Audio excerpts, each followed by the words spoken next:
Hey everybody, this is Dream, and today we have a nice 6-game Major League Baseball slate for you. Before I get started, can you guys smash that like and subscribe button? It really helps the channel a lot. I really do appreciate it. So let's get into this slate here. Um, Sorry about that. Let's get this slate up and running. So let's look at our weather first. Let me pull that up. Uh, let's see here. Weather will look like. Looks like everything's going to be good. We should have some really green bumping to the bats in the Dodgers game, so keep that in mind. So let's look at this slate. Let's look at our pitching. Pitching is very weird today. So we have Carlos Rodon as our top overall play. He looks absolutely phenomenal today. He has had some ups and downs lately, but he's been solid enough, and he can get that big fantasy output. Not only that, but he's got the best K rate on the slate. So he does have a lot of potential today. After him, though, it gets really rough pitching wise because we got a lot of guys like Festa, Bassett, Singer, Bello, and Detmers who all have potential, but they have high risk, high reward, and their strikeout stuff is relatively low today, which is difficult here. Probably if I had to pick anybody from that list, I would say Detmers, but he's still a little bit risky because Minnesota does have some bats that can really hit him good. And then we do have one Hail Mary play and Cantillo, who he hasn't done much in his few games yet, but he does have a good matchup here against the Chicago White Sox, so he's definitely a Hail Mary play here. Don't expect a lot from him though, but he can get enough strikeouts to pay off here. That's the interesting part of that situation. Let's go ahead and look at our catchers today. So our catchers do start off with Adley Rutschman. Now he's very expensive, and I think he's probably a little bit too expensive today, but he's definitely capable of a good game here. He has struggled though lately, so to keep that in mind. But I do think he's in an interesting situation. If he doesn't start, then uh, James McCann would definitely be somebody you could look at. Will Smith also looks solid today. He's been hitting the ball pretty well this season, and he even though he has struggled a little bit lately, he has had some good games, so he's capable of a good game. He's a little bit overpriced though.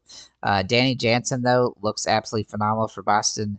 Now he is going to be an interesting play today as he does have a solid fantasy potential, though he has struggled this season, so to keep that in mind. But he's dirt cheap. He can help you pay up at other positions. The ownership will go to Bo Naylor, though, most likely. And he's definitely an interesting play for Cleveland as he's also cheap as well, though he's kind of a more robust play similar to Jansen there. Um, Danny Jansen, Ryan Jeffers, and Adley Rutschman are the low upside options on the slate. Looking at first base, now we do like Otani. He could also fit in the outfield, so his metrics are off the charts today. He's definitely a solid play. Freddie Freeman also looks interesting, though I don't really think he's a must play. Even though he has been hitting the ball better lately, he's still kind of been inconsistent this season. And while he definitely has upside in this game, I don't think he's a must play, especially with Josh Naylor being $4,300. His price point has come down some, which is really helping our fantasy potential here. He's also been solid lately, so he definitely draws some really good upside. And he's been close to $45 to $5,000 most of the season. So having him at $4,300 in a prime matchup here is a very good spot, good thing. And so he is a core play for me. The top ownership here are Otani, Josh Naylor, Kyle Manzardo, and Freddie Freeman, with Ryan O'Hearn being kind of a contrarian play as an availability option. Looking at second base. Will Wagner is a dirt cheap option here at $3,100 for Toronto. He's really hit the ball well so far, though he has had some inconsistencies recently. He has a nice upside game potential here, so he's definitely worth a look. But I really do like Andres Jimenez here for Cleveland. He's really been a good fantasy player for us lately. In the last couple of weeks, he's just been phenomenal, and he's still priced really fair at $4,100. You can definitely fit him in here very easy. Another option would be Romy Gonzalez, kind of good contrarian play away from Will Wagner if you wanted to go this route. He has some really good metrics today, and he can play multiple positions, so that definitely gives him some upside. The ownership here, Andre Jimenez, Romy Gonzalez, and Kyle Farmer, with Will Wagner being the contrarian option. So Will Wagner could be a very sneaky play on this particular slate. Looking at third base, Romy Gonzalez, already mentioned, can play here, but Max Muncy also looks phenomenal here. He's a little bit pricey today, and he's been a little bit more robust this season, but he's definitely capable of a big game here. Also like Nick Maton. Um, for Baltimore is kind of a Hail Mary play.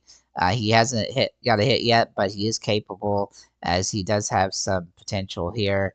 But he is high risk, high reward, but he's also just dirt cheap, so he's kind of a Hail Mary play from that perspective. Jazz Chisholm Jr., Jose Ramirez, and Royce Lewis all fit in here as well, with the ownership going to Jose Ramirez, Romy Gonzalez, and Max Muncy.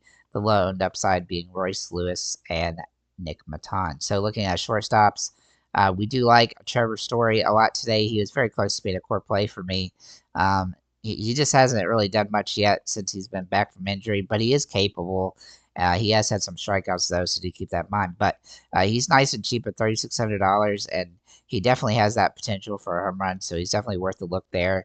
Gunnar Henderson would be the expensive option that I would go with today, as he does draw phenomenal matchup metrics, and he's been hitting the ball extremely well lately, averaging almost 12 fantasy points a game over the last few weeks. Looking at the ownership here, Kyle Farmer, Brian Riccio, Trevor Story, Gunnar Henderson, and Tommy Edman. I think there's going to be a lot of different options, a lot of ways to go there at that shortstop position. Looking at outfielders, Otani, Judge, Soto, and Mookie Betts. All super expensive, but all have a lot of potential today. Some value options, Tyler O'Neill. He looks pretty solid for a home run today, and I do like his upside here. He's a little pricey, though. Cedric Mullins does look very interesting for Baltimore. I don't think he's a must play, but he has been hitting the ball well, and so he's definitely worth a look with that home run potential today.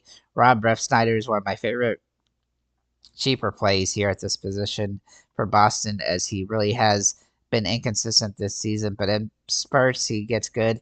And right now, I think that this particular game gives him a lot of upside, and so he's definitely a cheap play that you can fit in here. Steven Kwan is a core play for me. He's been hitting the ball decently well this season, and even though he has struggled the last few games, he's in a prime situation against the White Sox, so I think he's a great play. And then Brandon Nemo also looks solid today for the Mets as kind of a contrarian play, as he does have some home run metrics today as well. The contrarian play here would be, or the Hail Mary play would be Hellman for Minnesota if he draws a start against Detmers.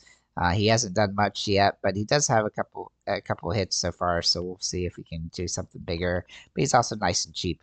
The ownership here: Otani, Steven Kwan, Ref Steiner, Will Brennan, and Brendan Nemo, along with Tyler O'Neill, Tommy Edman, George Springer, and Ian Happ. You definitely don't have to pay up for, your Soto's, Judges, and Otani's today if you don't want to. So with that said, guys, thank you for liking, commenting, subscribing.